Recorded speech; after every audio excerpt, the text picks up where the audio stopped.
Chat ಸ್ಟಾಕ್ಗೆ ತಮಗೆಲ್ಲರಿಗೂ ಸ್ವಾಗತ. ರೆಸಿಪ್ರೋಕಲ್ ಟ್ಯಾರಿಫು, ಲಿಬರೇಷನ್ ಡೇ ಇದೆಲ್ಲದ್ರ ಮಧ್ಯೆ ಮಾರ್ಕೆಟ್ ಓಪನ್ ಆಗಿತ್ತು. ಸುಮಾರು ಜನಕ್ಕೆ ಇವತ್ತು ತುಂಬ ಜೋರಾಗಿ ಮಾರ್ಕೆಟು ಕೆಳಗಡೆ ಹೋಗುತ್ತೆ ಅಂತ ಎಕ್ಸ್ಪೆಕ್ಟೇಷನ್ ಇತ್ತು. ಆದರೆ ಮಾರ್ಕೆಟು ಅದೆಲ್ಲದನ್ನು ಸುಳ್ಳು ಮಾಡಿದೆ. ಹಾಗಾದರೆ ಮುಗಿದೋಯ್ತಾ, ಇಂಡಿಯಾ ಫುಲ್ ರೆಸಿಲಿಯೆಂಟಾಗಿ ಉಳ್ಕೊಂಡ್ಬಿಟ್ಟಿದೆಯಾ ಅಂದರೆ ಖಂಡಿತ ಆ ಥರ ಇಲ್ಲ. ಯಾಕೆಂದರೆ ಇದು ಹಂತವಾಗಿ ಇಂಪ್ಯಾಕ್ಟ್ಗಳು ನಮಗೆ ಬೀಳ್ತಾ ಹೋಗುತ್ತೆ. ಸೊ ಇವತ್ತು ಕೊಟ್ಟಿರೋದು ಬರೀ ಟ್ರೈಲರ್ ಅಷ್ಟೇ. ಇವತ್ತು US ಮಾರ್ಕೆಟ್ ಓಪನ್ ಆಗಿರುತ್ತೆ, ಅದು ನೆಗೆಟಿವ್ ಆಗಿ ಆಗುತ್ತೆ. ಏಷ್ಯನ್ ಮಾರ್ಕೆಟ್, ಯುರೋಪಿಯನ್ ಮಾರ್ಕೆಟ್ ಎಲ್ಲ ಕೂಡ ನೆಗೆಟಿವ್ ಆಗಿದ್ದರು. ಇಂಡಿಯಾ ಮಾತ್ರ ಸ್ವಲ್ಪ ಫ್ಲಾಟಲ್ಲಿ ಕ್ಲೋಸಿಂಗ್ ಆಯ್ತಲ್ಲ ಅಂತ ಅನ್ಸಿರ್ಬೋದು ಕೆಲವರಿಗೆ. ಕಾರಣ ಏನು ಅಂತಂದರೆ ಆಲ್ರೆಡಿ ತುಂಬ ಬಿದ್ದಿದ್ದೀವಿ. ಒಂದು ಜೊತೆಗೆ ರೆಸಿಪ್ರೋಕಲ್ ಟ್ಯಾರಿಫ್ ಅಂತ ಏನು ಬರ್ತಾ ಇದ್ದಾರೆ, ಇದರಲ್ಲಿ ನೋಡಿ 3 ಥರ ಈಗ ಅಪ್ರೋಚ್ ಮಾಡ್ತಾ ಇದ್ದಾರೆ ಬೇರೆ ದೇಶಗಳು. ಕೆಲವು ದೇಶಗಳು ಏನು ಹೇಳ್ತಾ ಇದ್ದಾವೆ, ನೋಡಿ ಸ್ವಾಮಿ ನಾವು ಕಮ್ಮಿ ಮಾಡ್ಕೊತೀವಿ, ನೀವು ಕಮ್ಮಿ ಮಾಡಿಬಿಡಿ ಅಂತ ಹೇಳ್ತಾ ಇದ್ದಾರೆ. ಆ ಸಾಲಿಗೆ ಇಂಡಿಯಾ ಕೂಡ ಸೇರ್ಕೊಳುತ್ತೆ, ಆಯಿತಾ. ಅದೇ ರೀತಿಯಾಗಿ ವಿಯೆಟ್ನಾಮ್ ಅದೆಲ್ಲ ನಿಮಗೆ 46% ಅಂತ ತೋರಿಸ್ತಾ ಇದ್ದಾರೆ. ಅದು ಈಗಿನ ಎಕ್ಸಿಸ್ಟಿಂಗ್ ರೇಟ್ನೇ ಆ ದೇಶಗಳು ಕಂಟಿನ್ಯೂ ಮಾಡಿದ್ರೆ, ಈಗ ಇಂಡಿಯಾನೂ ಸೇರಿಸಿ, ಇಂಡಿಯಾನು ಈಗಿನ ರೇಟನ್ನೇ ನಾವು ಹಾಕ್ತಾ ಹೋದರೆ ಅವರಿಗೆ, ಅವರು 27% ಹಾಕ್ತೀವಿ ನಮ್ಮ ಮೇಲೆ ಅಂತ ಹೇಳಿರೋದು. ಬಟ್ ನಾವು ಸೆಲೆಕ್ಟೆಡ್ ಪ್ರಾಡಕ್ಟ್ಸ್ ಬಗ್ಗೆ ನಾವು ಕಮ್ಮಿ ಮಾಡಿಬಿಡ್ತೀವಿ ಅಂತಂದರೆ ಅವರು ಕೂಡ ಕಮ್ಮಿ ಮಾಡಬೇಕಾಗುತ್ತೆ. ಒಂದು ಜೊತೆಗೆ ಕೆಲವೊಂದು ಕಂಪ್ನಿಗಳು ನಾವು ರಿಟ್ಯಾಲಿಯೇಟ್ ಮಾಡ್ತೀವಿ, ನೀವು ನಮಗೆ ಹಾಕ್ತೀರಾ ನಾವು ನಿಮಗೆ ಹಾಕ್ತೀವಿ ಅಂತಿದ್ದಾವೆ. ಅದರಲ್ಲಿ ಯಾರ್ಯಾರಿದ್ದಾರೆ, ಯುರೋಪಿಯನ್ ಯೂನಿಯನ್ನಲ್ಲಿ ಯಾವ ಕಂಟ್ರೀಸ್ ಬರುತ್ತೋ ಅವರು, ಚೈನಾದವು, ಮತ್ತು ಬ್ರೆಜಿಲ್ಲು, ಅದೇ ರೀತಿಯಾಗಿ ಇನ್ಯಾವುದಿದೆ, ಬ್ರೆಜಿಲ್ಲು, ಚೈನಾ, ಯೂರೋಲ ಮತ್ತು ಕೆನಡಾ, ಇದಿಷ್ಟು ಕಂಟ್ರಿಗಳು ನನಗೆ ಗೊತ್ತಿರೋಂಗೆ ಅವರು ವಾಪಸ್ ನಾವು ಹಾಕ್ತೀವಿ ನಿಮ್ಮ ಮೇಲೆ ಅಂತ ಹೇಳ್ತಾ ಇದ್ದಾರೆ. ಕೆಲವು ಕಂಟ್ರಿಗಳು ನಾವು ಕಮ್ಮಿ ಮಾಡ್ತೀವಿ ಅಂತಲೂ ಹೇಳ್ತಿಲ್ಲ, ನಿಮ್ಮ ಮೇಲೆ ನಾವು ವಾಪಸ್ ಹಾಕ್ತೀವಿ ಅಂತ ಹೇಳ್ತಿಲ್ಲ, ಬನ್ನಿ ಮಾತಾಡೋಣ ಅಂತಿದ್ದಾರೆ. ಅದರಲ್ಲಿ ಈ UK ಆಗಿರ್ಬೋದು, ಆಸ್ಟ್ರೇಲಿಯಾ ಆಗಿರ್ಬೋದು, ಇದೆಲ್ಲ ಆ ಸಾಲಿಗೆ ಸೇರ್ತಾ ಇದೆ. ಹೀಗಾಗಿ ಇದು ಗ್ಲೋಬಲ್ ಇವೆಂಟ್ ಆಗಿರೋದಂತೂ ನಿಜ, ಆಯಿತಾ. ಇದ್ರ ಬಗ್ಗೆ ನಾನು ಒಂದು ಸಂಕ್ಷಿಪ್ತವಾಗಿ ಯಾರಿಗಾದರೂ ಏನು ಟ್ಯಾರಿಫ್ ಅಂತ ಮಾತಾಡ್ತಾರೆ, ಇದನ್ನ ಸರಳವಾಗಿ ಏನಾದ್ರು ಹೇಳೋಕ್ಕಾಗತ್ತೆ ಅಂದರೆ ಒಂದು ಶಾರ್ಟ್ಸ್ನ ಮಾಡಿ ಅಪ್ಲೋಡ್ ಮಾಡೋಕ್ಕೆ ಟ್ರೈ ಮಾಡ್ತೀನಿ. ಇವತ್ತು ಈ ವಿಡಿಯೋ ಆದಮೇಲೆ ಅಥವಾ ನಾಳೆ ಬೆಳಗ್ಗೆ ಅಷ್ಟೊತ್ತಿಗೆ ಆ ವಿಡಿಯೋನ ಅಪ್ಲೋಡ್ ಮಾಡೋಕ್ಕೆ ಟ್ರೈ ಮಾಡ್ತೀನಿ. ನೀವು ನೋಡ್ತಾ ಹೋಗ್ಬೋದು ಏನದು ಟ್ಯಾರಿಫು ಯಾಕೆ ಅಂತ 3 ನಿಮಿಷದೊಳಗೆ ಎಕ್ಸ್ಪ್ಲೇನ್ ಮಾಡೋಕ್ಕೆ ಟ್ರೈ ಮಾಡ್ತೀನಿ ನಾನು. ಸೊ ಇದೆಲ್ಲ ನ್ಯೂಸ್ ಇದೆ. ಹಾಗಾಗಿ ಇವತ್ತು ಅಂದರೆ ಏಪ್ರಿಲ್ 3ನೇ ತಾರೀಕಿಂದ ಅವ್ರೇನು ಹೇಳಿದ್ದಾರೆ, ಆಲ್ಮೋಸ್ಟ್ ಆಲ್ ಗೂಡ್ಸ್ ಏನೇನು ಇಂಪೋರ್ಟ್ ಮಾಡ್ಕೊಳುತ್ತೆ US ಬೇರೆ ದೇಶದಿಂದ, ಅದಕ್ಕೆ 10% ಟ್ಯಾರಿಫ್ನ ಹೈಕ್ ಮಾಡ್ತೀವಿ ಅಂತ ಹೇಳಿದ್ದಾರೆ. ಇದು ಅಕ್ರಾಸ್ ಆಲ್ ಎಲ್ಲ ಕಂಟ್ರೀಸ್ಗೂ ಸೇರಿ. ಆದರೆ ಕೆಲವೊಂದು ಕಂಟ್ರೀಸಿಗೆ ಕಂಟ್ರಿ ಸ್ಪೆಸಿಫಿಕ್ ಈಗೇನು ರೇಟ್ ಬಂದಿತ್ತಲ್ಲ, ಭಾರತಕ್ಕೆ 27%, ಚೈನಾಗೆ 30% ಈ ಥರ ಅಂತೆಲ್ಲ, ಇದು ಏಪ್ರಿಲ್ 9ನೇ ತಾರೀಕಿಂದ ಎಕ್ಸಿಕ್ಯೂಟ್ ಆಗ್ತಾ ಹೋಗುತ್ತೆ. ಹಾಗಾಗಿ ಇನ್ನೂ ಟೈಮ್ ಇದೆ. ಅಷ್ಟರೊಳಗಡೆ ದೇಶಗಳು ನಾವು ಕಮ್ಮಿ ಮಾಡಿದ್ದೀವಿ ಸ್ವಾಮಿ ನೀವು ಅಂದರೆ ರಿವೈಸ್ಡ್ ರೇಟು ಕೂಡ ಬರ್ತಾ ಹೋಗ್ಬೋದು, ಅಥವಾ ಇನ್ನೂ ಹೆಚ್ಚು ಆಚೆ ಕೂಡ ಆಗ್ತಾ ಹೋಗ್ಬೋದು. ಇದೆಲ್ಲ ನಿಮಗೆ ಗೊತ್ತಿರಬೇಕು. ಇವತ್ತು ಸಂಬಂಧನೇ ಪಡ್ತಾ ಇರೋಂಥ ಸೆಕ್ಟರ್ ಆದರೂ ಕೂಡ IT ಸೆಕ್ಟರ್ ತುಂಬ ಸ್ಟ್ರಗಲ್ನ ಪಡ್ತು ಬಿಕಾಸ್ ಆಫ್ ಗ್ರೋತ್ ಕನ್ಸರ್ನ್. ಈ ಥರ ಒಬ್ಬರು ಇನ್ನೊಬ್ಬರಿಗೆ ಟ್ಯಾರಿಫು ಮತ್ತೊಂದು ಹಾಕೊಂತ ಕೂತ್ಕೊಂಡು ಅಂತಂದರೆ ಎಲ್ಲಿ ಒಂದು ಇದಕ್ಕೆಲ್ಲ ಬೇರೆದಕ್ಕೆಲ್ಲ ಸ್ಪೆಂಡಿಂಗ್ ಮಾಡೋಷ್ಟು ಎಲ್ಲಿ ಉಳಿಯುತ್ತೆ, ಇನ್ಫ್ಲೇಷನ್ ಇನ್ನೂ ಜಾಸ್ತಿ ಆಗ್ತಾ ಹೋಗುತ್ತೆ ಅಂತ ಒಂದು ಆತಂಕ ಬಂದಿದೆ, ಗ್ರೋತ್ ಕನ್ಸರ್ನ್ ಬಂದಿದೆ ಅಂತ ಸುದ್ದಿ. ಸೊ ಹಾಗಾಗಿ ಮತ್ತು ಡಾಲರ್ ಕೂಡ ಡಿಪ್ರಿಷಿಯೇಟ್ ಆಗ್ತಾ ಹೋಗ್ಬೋದು ಇಷ್ಟೆಲ್ಲ ಟ್ರೇಡ್ ವಾರ್ ಆಗ್ತಾ ಇರೋದ್ರಿಂದ ಅಂತ. ಸೊ ಹಾಗಾಗಿ ಇವತ್ತಿನ ಟಾಪ್ ಲೂಸರ್ ಐ ಥಿಂಕ್ ಆ ಸೆಕ್ಟರಲ್ಲೇ ಸೇರಿದೆ. TCS 3.97% ಕರೆಕ್ಷನ್ ಬಂದಿರೋದ್ರ ಮೂಲಕ TCS ಇವತ್ತಿನ ಟಾಪ್ ಲೂಸರ್ ಆಗಿದೆ. ಅದೇ ರೀತಿ ಟಾಪ್ ಗೇನರ್ ಅಂತ ನಾವು ನೋಡ್ತಾ ಹೋಗ್ತಾರೆ ಇವತ್ತು ಫಾರ್ಮಾ ಸೆಕ್ಟರ್. ತುಂಬ ಖುಷಿಯಾಗಿದ್ದು ಫಾರ್ಮಾ ಸೆಕ್ಟರ್, ಯಾಕೆಂದರೆ ಈ ಏನು ಟ್ಯಾರಿಫ್ ಇದೆಯಲ್ಲ ಇದರಲ್ಲಿ ಇದನ್ನ ಸದ್ಯಕ್ಕೆ ಹೊರಗಿಟ್ಟಿದ್ದಾರೆ. ಸದ್ಯಕ್ಕೆ ಮತ್ತೆ ಹೇಳ್ತಾ ಇದ್ದೀನಿ, ಯಾವಾಗ ಆ್ಯಡ್ ಮಾಡ್ತಾರೆ ಗೊತ್ತಿಲ್ಲ. ಸೊ ಫಾರ್ಮಾ ಸೆಕ್ಟರ್ ಎಲ್ಲ ತುಂಬ ಪಾಸಿಟಿವ್ ಆಗಿತ್ತು. ಸ್ಟಾರ್ಟಿಂಗ್ 5% ಆ ಥರ ಮೂಮೆಂಟ್ ಆಗಿತ್ತು, ಕೊನೆಗೆ ಸ್ವಲ್ಪ ಕಮ್ಮಿ ಆಯಿತು. ಬಟ್ ಪವರ್ ಗ್ರಿಡ್ 4.31% ಬಂದಿರೋದ್ರ ಮೂಲಕ ಇವತ್ತಿನ ನಿಫ್ಟಿ 50ಯ ಟಾಪ್ ಗೇನರ್ ಆಗಿದೆ. ನಿಫ್ಟಿ ನೆಕ್ಸ್ಟ್ 50ನಲ್ಲಿ ಅಂತ ನಾವು ನೋಡ್ತಾ ಬರೋದಾದರೆ ಆಲ್ಮೋಸ್ಟ್ ಇದರಲ್ಲೂ ಕೂಡ ಒಂದಿಷ್ಟು PSU ಬ್ಯಾಂಕ್ಗಳು ಇವತ್ತು, PSU ಬ್ಯಾಂಕು, ಸ್ಮಾಲ್ ಬ್ಯಾಂಕು, ಜೊತೆಗೆ small finance bank, PSU bank, pharma sector, ಇವು 3 ಇವತ್ತು ಸ್ವಲ್ಪ ಕಾಪಾಡಿದೆ ಅಂತ ಹೇಳ್ಬೋದು ನಿಫ್ಟಿನ. ಸೊ ಡಾಬರಲ್ಲಿ 6% ಕರೆಕ್ಷನ್ ಬಂದಿದೆ ಡಾಬರಲ್ಲಿ. ಅದೇ ರೀತಿಯಾಗಿ ಯಾವುದೋ ಒಂದಿಷ್ಟು ಬ್ಯಾಂಕ್ ಆಫ್ ಬರೋಡಾ ಆಗಿರ್ಬೋದು, ಸ್ಮಾಲ್ ಫೈನಾನ್ಸ್ ಬ್ಯಾಂಕ್ ಆಗಿರ್ಬೋದು, ಇವ್ರದೆಲ್ಲ, ಮತ್ತು IDFC ಬ್ಯಾಂಕ್ ಆಗಿರ್ಬೋದು, ಇವರೆಲ್ಲ ಸ್ವಲ್ಪ ರಿಸಲ್ಟ್ ಚೆನ್ನಾಗಿ ಬಂದಿದೆ Q4 ಅಂತ ಬಂದಿರೋದ್ರಿಂದ ಅದು ಒಂದು ಸ್ವಲ್ಪ ಪಾಸಿಟಿವಿಟಿನ ತೋರಿಸಿತ್ತು. ಸೊ ನಿಫ್ಟಿ ಏನಾಗಿತ್ತು ಇವತ್ತು ಟಿಪಿಕಲ್ ಟ್ರ್ಯಾಪ್ ಅಲ್ವಾ. ನೆನ್ನೆ ಯಾರಾದರೂ ಕ್ಯಾರಿ ಮಾಡಿದ್ರಿ, ಏನು ಮಾಡಿದ್ರಿ ನಂಗೆ ಗೊತ್ತಿಲ್ಲ. ಸೊ ಕ್ಯಾರಿ ಮಾಡಿದ್ದು ಮತ್ತೊಂದು ಮಾಡಿದ್ರು ಅಂತಂದರೆ ಏನಾಗ್ತಾ ಹೋಗುತ್ತೆ, ಇಲ್ಲಿ ನೋಡಿ 23,160ನ ನೆನ್ನೆ ಸಪೋರ್ಟ್ ತೊಗೊಂಡು ಮೇಲ್ಗಡೆ ಹೋಗಿತ್ತು. ಇಲ್ಲಿ ಮೇಲ್ಗಡೆ ಹೋಗಿದೆ. ನೆನ್ನೆ ಏನು ಮಾತಾಡಿದ್ವಿ, ಇದಕ್ಕಿಂತ ಮೇಲ್ಗಡೆ ಅಂದರೆ ನಾಳೆಗೆ ಏನಂತ ಅನ್ಸುತ್ತೆ ಅಂದರೆ 23,000 ಕೆಳಗಡೆ ರೇಂಜು, ಮೇಲ್ಗಡೆ 23,500 ರೇಂಜು, ಈ ರೇಂಜಲ್ಲಿ ಇರ್ಬೋದು ಅಂತ. ಇವತ್ತೇನು ತುಂಬ ದೊಡ್ಡದ ಗ್ಯಾಪ್ ಡೌನ್ ಓಪನಿಂಗ್ ಆಯಿತಾ. ನಿಫ್ಟಿ 300 ಪಾಯಿಂಟ್ ಹೇಳ್ತಾ ಇದೆ, 400 ಪಾಯಿಂಟ್ ಹೇಳ್ತಾ ಇದೆ ಅಂತೆಲ್ಲ ಮಾತಾಡ್ತಾ ಇದ್ರು. ಆದರೆ ಬೆಳಗ್ಗೆ ಓಪನ್ ಆಗೋಷ್ಟೊತ್ತಿಗೆ 23,160, ತುಂಬ ಒಂದು ಪಾಸಿಟಿವ್ ಆಗಿ ಓಪನಿಂಗ್ ಅಂತ ಹೇಳ್ತಾ ಹೋಗ್ಬೋದು. ಯಾಕೆಂದರೆ ನೆನ್ನೆ ಲೋನು ಕೂಡ ಬಿಟ್ಕೊಟ್ಟಿಲ್ಲ, ಇಷ್ಟೊಂದೆಲ್ಲ ನ್ಯೂಸ್ ಇದ್ರು ಮಧ್ಯಾಹ್ನ, ಅದರಿಂದ ಇಮಿಡಿಯೇಟಾಗಿ ನಿಮಗೆ ಬೈಬ್ಯಾಕ್ ಬರ್ತಾ ಹೋಯಿತು. ಅರ್ಥ ಏನು, ಇವತ್ತು ವಾಪಸ್ ಶಾರ್ಟ್ ಮಾಡಬೇಕು ಅಂದರೆ ನಾವು, ಅಥವಾ ಯಾರಾದ್ರೂ ಶಾರ್ಟ್ ಪೊಸಿಷನ್ ನೆನ್ನೆ ಕ್ಯಾರಿ ಮಾಡಿದ್ರಿ ಅಂದರೆ ಫಸ್ಟ್ ಕ್ಯಾಂಡಲಲ್ಲಿ ಅಲರ್ಟ್ ಇವತ್ತು ಕರೆಕ್ಟಾ 23,150 ತಿರ್ಗಾ ಬಿಟ್ಟು ಮೇಲೆ ಕೆಳಗಡೆ ಹೋಗೋ ತನಕ ನನಗೆ ಶಾರ್ಟಿಗೆ ಆಪರ್ಚುನಿಟಿನೇ ಇಲ್ಲ. ಕೆಲವರಿಗೆ ಏನಿಸುತ್ತೆ, ಓಕೆ ಇಲ್ಲಿ ಹೋಗ್ಬಿಟ್ಟು ಸೆಕೆಂಡ್ ಹಾಫಲ್ಲಿ ಜೋರಾಗಿ ಬೆಳೆಸ್ತಾರೆ, ಆ ಥರ ಈ ಥರ ಅಂತ ಏನೇ ಇದ್ರು ಮಾರ್ಕೆಟ್ ಇವತ್ತು ಯಾವುದಕ್ಕೂ ಅವಕಾಶ ಕೊಡಲಿಲ್ಲ. ಇಲ್ಲಿಂದ ಇಷ್ಟು ದೊಡ್ಡಕ್ಕೆ ಬಂತಾರ ಅಂತ ಮೇಲ್ಗಡೆ ತೊಗೊಂಡೋಗಿ ಹೋದವ್ರನ್ನು ಟ್ರ್ಯಾಪ್ ಮಾಡ್ತು, ಕೆಳಗಡೆ ತೊಗೊಂಡೋಗಿ ಟ್ರ್ಯಾಪ್ ಮಾಡ್ತು. ಟಿಪಿಕಲ್ ಆಗಿ ಒಂದು ಇಂಟರ್ನಲ್ ಕ್ಯಾಂಡಲ್ ಸೆಟಪ್ಪಲ್ಲಿ ಮುಗಿಸ್ತಾ ಹೋಯಿತು. ಇದು ಎಲ್ಲಿ ಗೊತ್ತಾಯಿತು, ಇವತ್ತು ಗ್ರೂಪಲ್ಲಿ ಮುಂಚೆನೇ ಮಾತಾಡ್ಕೊಂಡಿದ್ವಿ ಇವತ್ತು ಒಂದೇ ಝೋನಲ್ಲಿ ಮುಗಿಯುತ್ತಾ ಅಂತ. ಕಾರಣ OI ನಮಗೆ ಮಾಹಿತಿ ಕೊಟ್ಟೋದು ಅಂತಂದರೆ ಒಂದೇ ಒಂದು, ಅದು ಯಾವುದದು ನಮ್ಮ ಆಪ್ಷನ್ ಚೈನ್ ಆಗಿರುತ್ತಲ್ವ. ನೋಡಿ ಆಪ್ಷನ್ ಚೈನಲ್ಲಿ ನಿಮಗೆ 23,300 ಮತ್ತು 23,200 ಮಧ್ಯದಲ್ಲಿ ಟಫ್ ಫೈಟ್ ಎರಡೂ ಕಡೆ ಒಂದೇ ಸಮ ಮಾಡಿಬಿಟ್ರು. ಆ ಥರ ಆದಾಗ ಅಲ್ಲೇ ಉಳಿಸ್ಕೊತ ಹೋಗುತ್ತೆ. ಜೊತೆಗೆ ಮಂಜುನಾಥ್ ಸರ್ ಕೂಡ ಹೇಳಿದರು ನೆನ್ನೆದು ಬಂದಾಗ ಡೇಟಾ ಅದರಲ್ಲಿ ಏನು ರೋಲ್ ಓವರ್ ಮಾಡ್ಕೊಂಡಿರಲಿಲ್ಲ ಪೊಸಿಷನು, ದೊಡ್ಡವರು ಇನ್ನೂ ಸ್ವಲ್ಪ ಫ್ಲಾಟಾಗಿ ಇದ್ದ ಥರ ಇದ್ದರು, ಹಾಗಾಗಿ ನೆಗೆಟಿವ್ ಆಗಿ ರೋಲ್ ಓವರ್ ಆಗಿಲ್ಲ ಅಂತ ಹೇಳಿದ್ರು. ಅದು ಇರ್ಬೋದು. ಜೊತೆಗೆ ನಿಮಗೆ ಇಲ್ಲಿ OIದು ಚೇಂಜಸ್ ತೋರಿಸ್ತಾ ಹೋಗುತ್ತೆ. ನೋಡಿ ಬೆಳಗ್ಗೆ ಓಪನ್ ಆದಾಗ ಯಾವ ರೀತಿ ಇತ್ತು, ಆಮೇಲೆ ಯಾವ ರೀತಿ ಆಗಿದೆ ಅಂತ. ನೋಡಿ ಬೆಳಗ್ಗೆ ಓಪನ್ ಆದಾಗ ಈ ಥರ ನೋಡಿ 23,200 ಫೈಟ್ ಇತ್ತು, 23,300 ಫೈಟ್ ಇತ್ತು.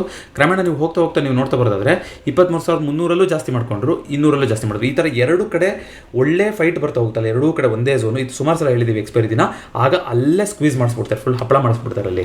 ಸೊ ಅದು ಯಾಕೆಂದರೆ ದೊಡ್ಡವರೇ ಮಾಡಿಸುವಂಥದ್ದು, ಅಷ್ಟು ದೊಡ್ಡ ಅಮೌಂಟನ್ನು ಅಲ್ಲಿ ನೀವು ಮಾಡಬೇಕಾದ್ರೆ. ನೋಡಿ almost neck to neck fight ಆಗ್ತಾ ಹೋಯಿತು ಮಧ್ಯಾಹ್ನ ತನಕ, ಆದ್ರೂ ಏನೂ ಚೇಂಜಸ್ ಆಗಿಲ್ಲ. ಅಲ್ಲೇ ನಾವು ಅರ್ಥ ಮಾಡ್ಕೊಂಡ್ಬಿಡ್ಬೇಕು, ಇವತ್ತು 23,200ರಿಂದ 300 ಇದೇ ಝೋನಲ್ಲಿ ಉಳಿಸ್ತಾರೆ ಅಂತ.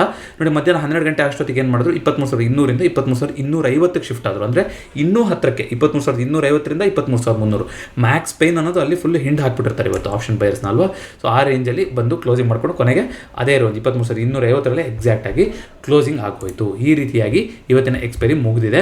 ಸೊ ನಾಳೆಗೆ ಹಾಗಾದರೆ ಬ್ಯಾಂಕ್ ನಿಫ್ಟಿದು ಏನು ಕತೆ ಅಂತ ನೋಡ್ತಾ ಬರೋದಾದ್ರೆ, ನೋಡಿ ಬ್ಯಾಂಕ್ ನಿಫ್ಟಿ ಎಕ್ಸ್ಪೈರಿದು ಒಂದು ಅಪ್ಡೇಟ್ ಆಗಬೇಕಿತ್ತಲ್ವ, ಎಕ್ಸ್ಪೈರಿ ದಿನಗಳು ಅಪ್ಡೇಟ್ ಮಾಡಬೇಕು ಅಂತ ಹೇಳಿದ್ರು. ಅದು ಸದ್ಯಕ್ಕೆ ನಾನು ನೋಡಿದಂಗೆ ಇನ್ನೂ 9 ಏಪ್ರಿಲ್ ಅಂತ ತೋರಿಸ್ತಾರೆ. ಇವತ್ತಿನ ದಿನದ ಕ್ಲೋಸಿಂಗ್ ನಂತರ ಈ ಎಕ್ಸ್ಪೈರಿ ಡೇಟ್ಸ್ನ ಅಪ್ಡೇಟ್ ಮಾಡ್ತೀವಿ ಅಂತ ಹೇಳಿದರು.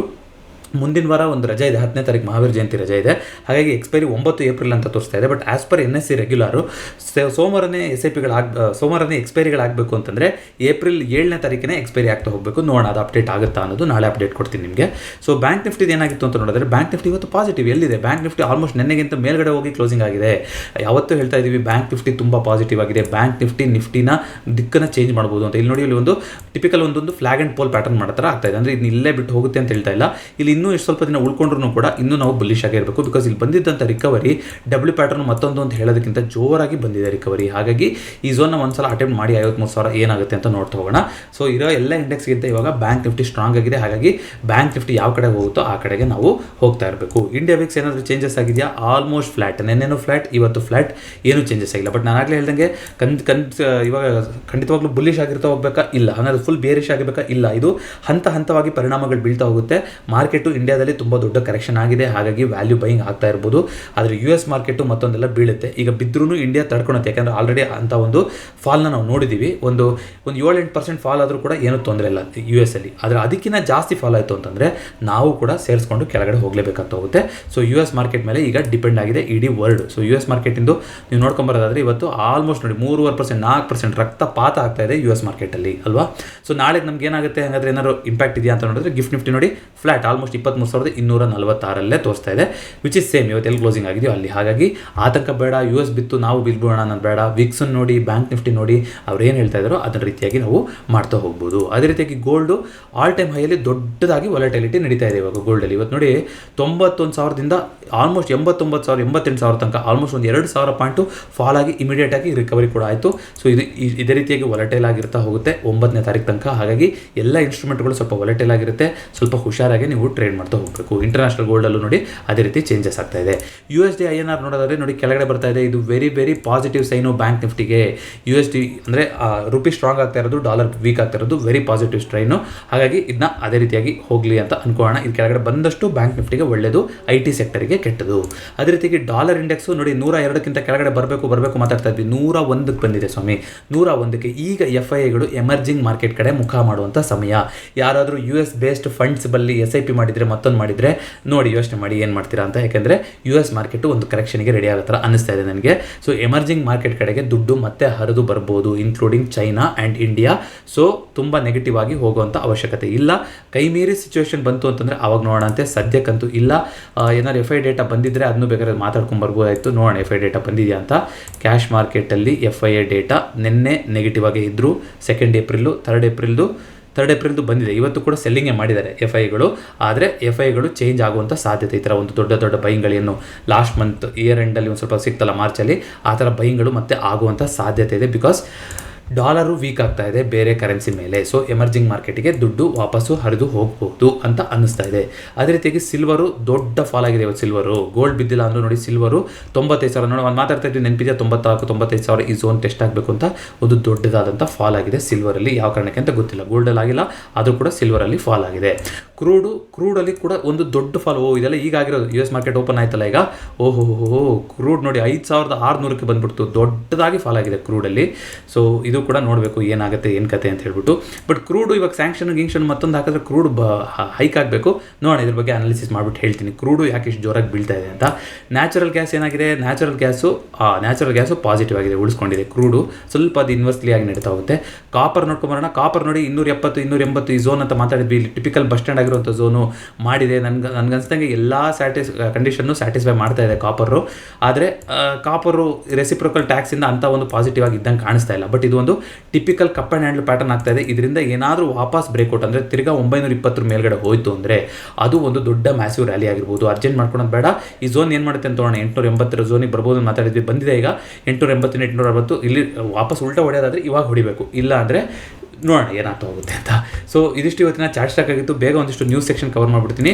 ನೋಡಿ, ಬ್ಯಾಂಕಲ್ಲಿ ಆಲ್ರೆಡಿ FD ರೇಟ್ನ ಕಮ್ಮಿ ಮಾಡೋಕ್ಕೆ ಶುರು ಮಾಡಿದ್ದಾರೆ. ಇದನ್ನ ಹಿಂದೆ ಮಾತಾಡಿದ್ದೆ. FDನಲ್ಲಿ ಯಾರಾದರೂ ಇಂಟ್ರೆಸ್ಟ್ನ ಅಂದರೆ ಲಾಕ್ ಮಾಡಬೇಕು ಅಂತಿದ್ದೀರಾ ಅಂತಂದರೆ ಬೆಸ್ಟ್ ಟೈಮ್ ಅಂತ ಹೋದ ತಿಂಗಳು ಮಾತಾಡಿದ್ವಿ ನಿಮಗೆ.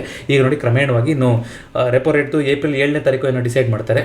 ಪ್ರಾಬಬ್ಲಿ ಈ ಸಲ ಕಮ್ಮಿ ಮಾಡ್ತಾರೆ ರೆಪೋ ರೇಟ್ನ. ಹಾಗಾಗಿ FD ರೇಟುಗಳು ಕೂಡ ಕಮ್ಮಿ ಆಗುತ್ತೆ. ಆಫ್ಕೋರ್ಸ್ ಸಾಲ, ಯಾರು ಹೋಮ್ ಲೋನು, ಪರ್ಸನಲ್ ಲೋನು, ಇದರದ್ದು ಕೂಡ ಕಮ್ಮಿ ಆಗ್ತಾ ಹೋಗ್ಬೋದು. HDFC ಬ್ಯಾಂಕಲ್ಲಿ ಆಲ್ರೆಡಿ ಒಂದಿಷ್ಟು ಸೆಲೆಕ್ಟೆಡ್ FD ಇನ್ಸ್ಟ್ರೂಮೆಂಟ್ಸಲ್ಲಿ ಒಂದು 0.35% ಕಮ್ಮಿ ಮಾಡಿದ್ದಾರೆ ಅಂತ ಆಲ್ರೆಡಿ ನಾನು ನ್ಯೂಸ್ನ ನೋಡಿದೆ. ಸೊ ಅದು ಬೇರೆ ಬ್ಯಾಂಕಲ್ಲೂ ಕೂಡ ಜಾರಿ ಆಗ್ತಾ ಹೋಗ್ಬೋದು. ಅದೇ ರೀತಿಗೆ 10 year ಬಾಲ್ಡ್, ಗೌರ್ಮೆಂಟ್ ಬಾಲ್ಡಿಂದ ರೇಟ್ ಇರುತ್ತಲ್ಲ, ಅದು ಈಗ 3 ವರ್ಷದ ಲೋಗೆ ಬಂದುಬಿಟ್ಟಿದೆ. 6.48%ಗೆ ಬಂದಿದೆ. ಬಿಕಾಸ್ ಇವರು ಏನೊಂದು ಓಪನ್ ಮಾರ್ಕೆಟ್ ಆಪರೇಷನಿಂದ 80,000 ಕೋಟಿನ ತೊಗೊತೀವಿ ಲಿಕ್ವಿಡಿಟಿ ಮಾಡೋಕ್ಕೆ ಅಂತ RBI ಹೇಳ್ತಲ್ಲ. ಹಾಗಾಗಿ ಬಾಂಡಿಂದು ಇವಾಗ ಸಪ್ಲೈ ಜಾಸ್ತಿ ಆಗಿರೋದ್ರಿಂದ ಅಲ್ಲಿ ಒಂದು ಕರೆಕ್ಷನ್ ಆಗಿದೆ. ಬಾಂಡ್ ರೇಟು 6.48%ಗೆ ಬಂದಿದೆ. ಇದು 3 ಇಯರ್ಸಲ್ಲೇ lowest bond rate FD rate. ಯಾವ್ಯಾವ ಡೆಟ್ ಇದೆಯೋ ಡೆಟ್ ಇನ್ಸ್ಟ್ರೂಮೆಂಟ್ ಎಲ್ಲ ಸ್ವಲ್ಪ ಕಮ್ಮಿ ಆಗುತ್ತೆ. ಇನ್ಮೇಲಿಂದ ಹುಷಾರಾಗಿರ್ಬೇಕು ನೀವು. ಫಾರ್ಮಾಗೆ ಸದ್ಯಕ್ಕೆ ರಿಲೀಫ್ ಸಿಕ್ಕಿದೆ ರೆಸಿಪ್ರೋಕಲ್ ಟಾರಿಫಿಂದ. ಇವತ್ತು ಅದು ಇಂಪ್ಯಾಕ್ಟ್ ಕೂಡ ನೋಡಿದ್ದೀವಿ. ನೋಡೋಣ, ಇದು ಟೆಂಪರರಿ ಎಲ್ಲ 9ನೇ ತಾರೀಕು ತನಕ ಏನೇನು ಬೇಕಾದ್ರೂ ನ್ಯೂಸ್ಗಳು ಆಚೆ ಈಚೆ ಆಗ್ತಾ ಇರ್ಬೋದು. ಅದೇ ರೀತಿಯಾಗಿ ವ್ಯಾಲ್ಯೂ ಬೈಯಿಂಗು ಕಂಟಿನ್ಯೂ ಆಗಿದೆಯಾ ಇಂಡಿಯನ್ ಮಾರ್ಕೆಟಲ್ಲಿ ಅಂತ ಅನ್ಸಿರ್ಬೋದು. ಯಾಕಂದರೆ ಮಾರ್ಕೆಟ್ ಬೀಳಲೇ ಇಲ್ವಲ್ಲ ಅಂತ. ಅದಕ್ಕೆ ಹೇಳೋಂಥದ್ದು, ನ್ಯೂಸ್ ಇದ್ದಾಗ ನ್ಯೂಸ್ ಬೇಸ್ಡ್ ಮೇಲೆ ನಾವು ಎಲ್ಲರಿಗೂ ಒಂದಾಗುತ್ತೆ, ನಮಗೂ ಅದೇ ಆಗುತ್ತೆ ಅಂತ ನಾವು ಅನ್ಕೊಳಕ್ಕಾಗೋದಿಲ್ಲ. ನಮ್ಮ ಸಿಚುವೇಷನ್ ಎಲ್ಲಿದೆ, ನಾವು ಎಷ್ಟು ಕರೆಕ್ಷನ್ ಆಗಿದ್ದೀವಿ, ನಮ್ಗೆ ಏನೇನು ಹೇಳ್ತಾ ಇದ್ದಾರೆ, ನಾವು ಯಾವ ಥರ ಸ್ಟ್ಯಾಂಡ್ ತೊಗೊತಾ ಇದ್ದೀವಿ, ರೆಸಿಪ್ರೋಕಲ್ ಟ್ಯಾರಿಫು, ಇದೆಲ್ಲದನ್ನು ಕೂಡ ಅನಲೈಸ್ ಮಾಡಿರುತ್ತೆ ಮಾರ್ಕೆಟು. ಖಂಡಿತ ಕೆಲವೊಂದು ಇಂಡಿಕೇಷನ್ಗಳು ಇವತ್ತು ನಾವು ಮಾತಾಡ್ದಂಗೆ ಎಮರ್ಜಿಂಗ್ ಮಾರ್ಕೆಟಿಗೆ ಮತ್ತೆ FIIಗಳು ಮುಖ ಮಾಡಬಹುದು. US ಛಾಯೆ ಹೋಗಿ ಬೇರೆ ಕಡೆಗೆ ಟೆಂಪ್ರರಿಯಾಗಿ ಶಿಫ್ಟ್ ಆಗ್ತಾ ಹೋಗ್ಬೋದು. ಖಂಡಿತ ಆ ಸಾಧ್ಯತೆ ಕಾಣಿಸ್ತಾ ಇದೆ. ಹಾಗಾಗಿ ದಯವಿಟ್ಟು ಹೊಸ ಫೈನಾನ್ಷಿಯಲ್ ಇಯರು ಕೂಡ ಆಗಿದೆ. ಟೈಮ್ ಸಿಕ್ಕಿದಾಗ SIPಗಳನ್ನು ಮಾಡ್ತಾ ಇರಿ.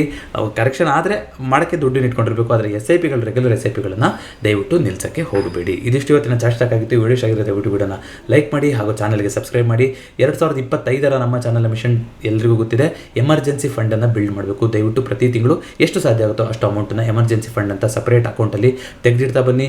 ಟರ್ಮ್ ಇನ್ಶೂರೆನ್ಸ್ ಇನ್ನೂ ಯಾರಾದರೂ ಮಾಡಿಸಿಲ್ಲ ಅಂತಂದರೆ ಈ ವಿಡಿಯೋದ ಕೆಳಗಡೆ ಪಿನ್ಡ್ ಕಾಮೆಂಟಲ್ಲಿ ಟರ್ಮ್ ಇನ್ಶೂರೆನ್ಸ್ ಫಾರ್ಮ್ನ ಕೊಟ್ಟಿರ್ತೀನಿ. ಆ ಫಾರ್ಮ್ನ ಫಿಲಪ್ ಮಾಡ್ತಾರೆ ಅಂದರೆ ಬಜಾಜ್ ಅಲಯನ್ಸ್ ಸಿಬ್ಬಂದಿ ನಿಮ್ಮನ್ನ ಕಾಂಟ್ಯಾಕ್ಟ್ ಮಾಡ್ತಾರೆ. ಮತ್ತೊಮ್ಮೆ ವಿಡಿಯೋದೊಂದಿಗೆ ಭೇಟಿಯಾಗೋಣ. ಎಲ್ಲರಿಗೂ ನಮಸ್ಕಾರ.